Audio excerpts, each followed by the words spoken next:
라 상견례부터 시작해서 결혼 준비가 일사천리로 진행되었어요. 연애 6개월 만에 결혼 날짜도 잡고 청첩장도 나오고 결혼 준비가 한창이던 무렵 뺑소니 교통사고로 아버지께서 돌아가셨어요. 아버지의 사업도 바로 내리막길로 들어섰고 그로 인해 빚독촉을 당하게 되었습니다. 평생을 주부로만 살아온 저희 어머니는 어쩔 줄 몰라 하셨고 저 또한 이렇게 빨리 아버지를 잃게 되리라고는 생각지 못했었기 때문에 손 쓸 틈도 없이 다 잃었어요. 제 인생이 이렇게 흔들리고 있을 때 제 약혼자는 공기업의 연구원으로 입사를 했어요. 내가 사랑하는 사람이 잘 되는 모습을 보니 누구보다 기뻤고 의지가 됐어요.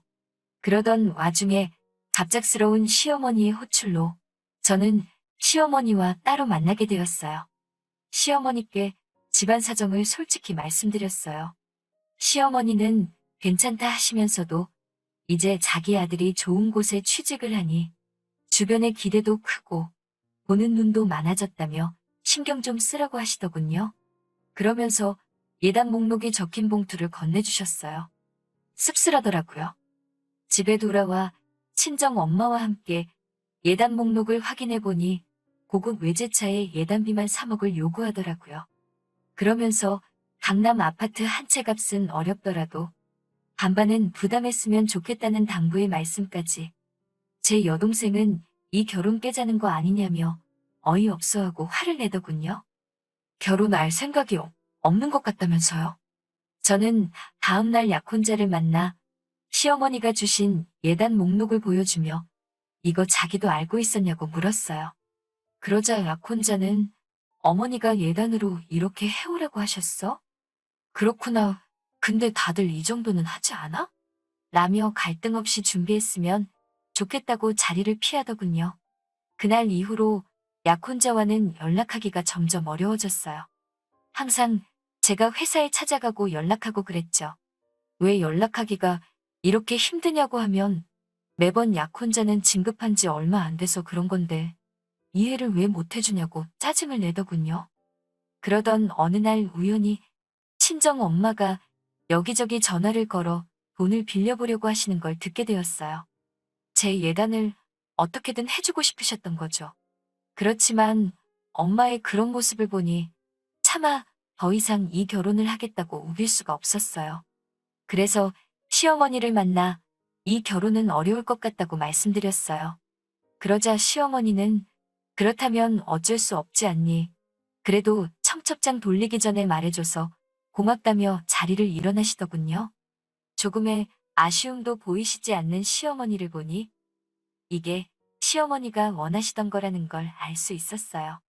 그날 밤 엄마에게 나 이 결혼 안 한다고 했으니까 돈 안 빌려도 된다고 하자 엄마는 돈은 어떻게든 해볼 테니 걱정 말고 결혼하라고 하시는 거예요.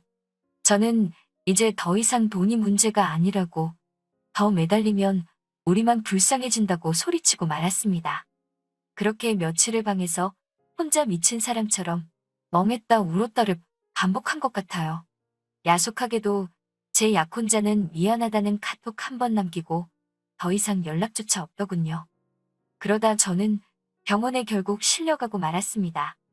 이런 모습을 다 지켜본 제 여동생은 분을 삭히지 못하고 제 약혼자에게 전화를 해서 제가 지금 병원에 실려갔다고 이거 전부 다 인터넷에 올려서 얼굴 못 들고 다니게 해줄 거라고 했다더군요. 그래서인지 제 약혼자가 제 병원에 왔어요. 어쩔 수 없이 온 것 같은 그의 모습이 실망스러웠지만 그래도 그를 놓을 수가 없더군요. 그리고 이런 저를 다 지켜본 어머니는 그날 이후로 돌아가신 아빠가 남긴 유일한 재산인 집을 팔았습니다. 엄마는 저에게 집 팔아서 네 예단해줄게. 가서 행복하게 살아. 엄마는 그거면 된다고 말씀하시고 저는 엄마에게 이 결혼 안 하겠다고 말 못해서 미안하다며 그날 우리 둘 서로를 끌어안고 한참을 울었네요. 그렇게 퇴원과 동시에 저와 약혼자의 결혼 준비가 다시 시작되었어요. 시어머니는 떨떠름해 하시는 게 눈에 너무 보였고 여전히 약혼자와 연락은 어려웠지만 그래도 여차저차 결혼식을 올렸네요. 신혼여행 이후 더 황당한 일들이 시작되더군요. 신혼여행에 다녀온 그날 밤, 시어머니께 인사를 드리고 방에 들어가 쉬려고 하는데 시어머니가 저에게 홀어머니랑 같이 살면서 신혼부부가 한 방에서 사는 건 예의가 아니라는 말도 안 되는 소리를 하시면서 각방을 쓰라고 하시더군요. 저는 어이없는 표정으로 남편을 쳐다봤는데 남편도 어머니 말씀도 일리가 있다며 본인 방으로 홀랑 들어가 버려 우리는 졸지에 각방을 쓰게 되었습니다. 게다가 시어머니께선 저에게 청소와 요리, 모든 집안일을 요구하셨어요. 여자가 집을 깨끗이 해놔야 남자가 밖에서 승승장구를 할 수 있다는 주장을 하시면서 말이죠. 저는 더 이상 이 결혼에 어떤 말도 나오는 걸 원치 않았기 때문에 최대한 어머님이 요구하시는 모든 걸 해내려고 죽기 살기로 노력했어요. 하루 종일 노예처럼 일만 했네요. 어머님은 그 흔한 로봇 청소기도 쓰지 못하게 하셨고 걸레질과 설거지도 꼭 제가 제 손으로 해야 직성이 풀리시는 것 같더군요. 그런 와중에도 소중한 아이가 저를 찾아왔습니다. 임신을 했다는 소식을 전하면 남편이 얼마나 좋아할까, 시어머니가 나를 달리 대해주지 않을까, 그런 기대도 들더라고요. 하지만 저희 임신 소식을 들으신 시어머니는 저에게 축하의 말씀은 고사하고 이제 아이를 핑계로 내 아들 목을 옥죄려고 하냐며 폭언을 하시더군요. 집안일도 전혀 줄지 않았어요. 먹고 싶은 건 고사하고 식사라도 하려고 차리고 있으면 맨날 집에서 먹고 놀기만 한다는 식으로 저를 한심하게 보시더군요. 일부러 저 못 먹게 하려고 냉장고를 텅텅 비우시는 일도 부지기수였어요. 하루는 제가 견디다 못해 어머니, 저도 해올 거 다 해오고 시집왔는데 저한테 왜 이렇게 야속하게 하시냐 하니까 네가 하고 싶어서 해온 건데 뭐하러 그런 생색을 내냐면서 억울하면 다 들고 나가라고 하시더군요. 애도 필요 없다 하시면서요. 이제 와서 친정으로 돌아갈 순 없었어요. 어떻게 한결혼인데 어떻게든 버티고 아이만 낳으면 달라질 거라는 막연한 기대로 버티고 버텼죠. 며칠 뒤 시어머니가 저녁 식사 약속이 있다고 모처럼 집을 비우셨어요. 저도 이런 날 남편이랑 데이트를 해야겠다는 생각에 남편에게 전화를 했어요. 남편은 미안한 목소리로 오늘 야근이라고 하더라고요. 저는 아쉬운 마음이 들었지만 또 한편으로는 안쓰러운 생각이 들어 그럼 저녁만 얼른 근처에서 같이 먹어야겠다는 생각으로 남편 회사로 향했어요.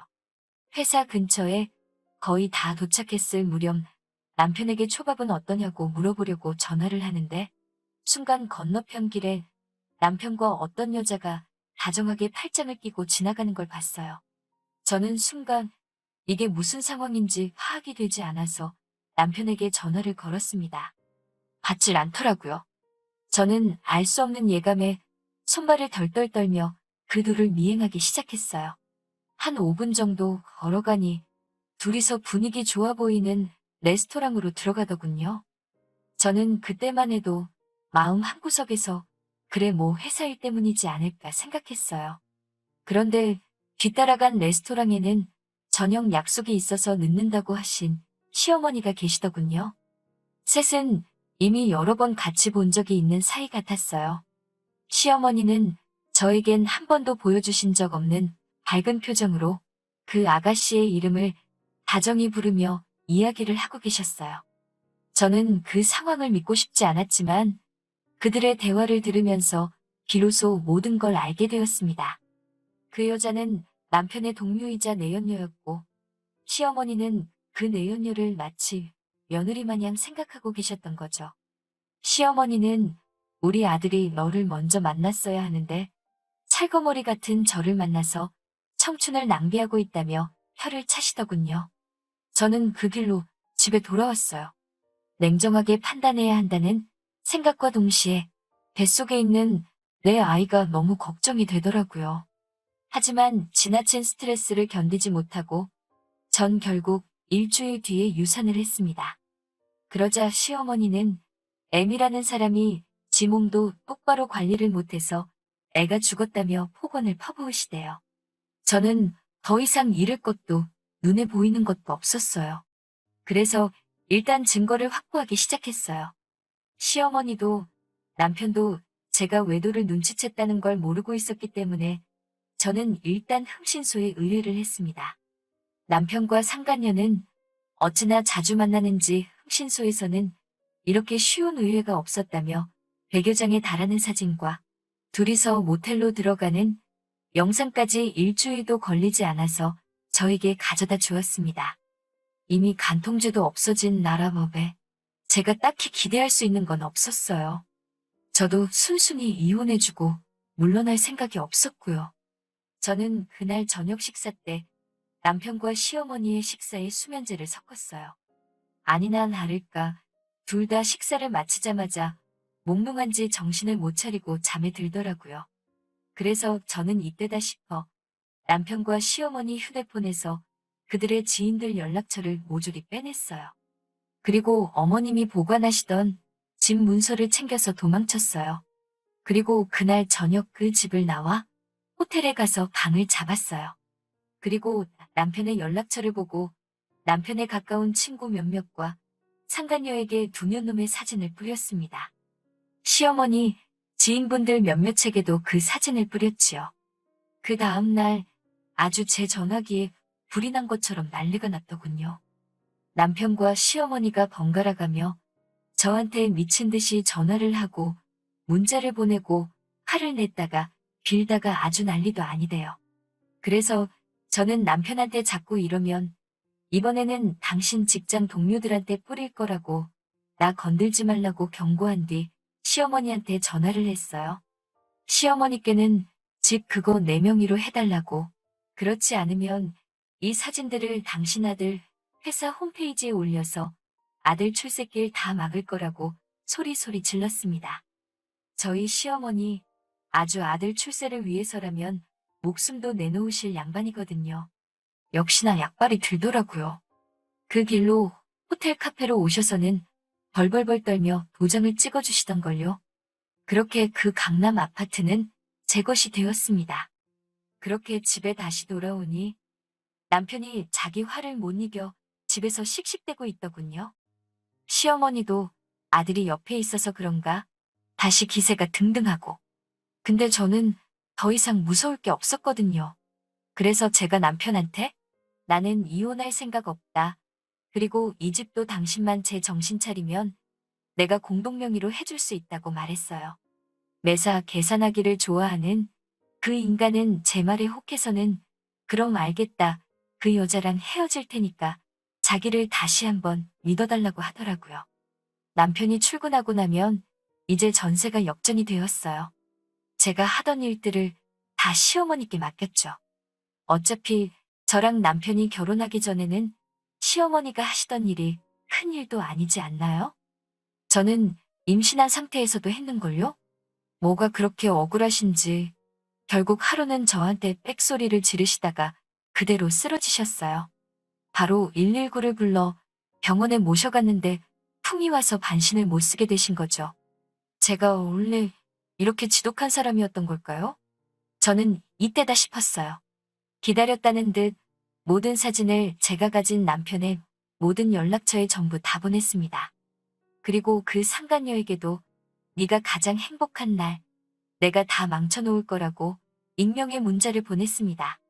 그리고 마지막으로 시어머니를 아무도 모르게 요양원으로 모시고 집을 팔아버렸어요.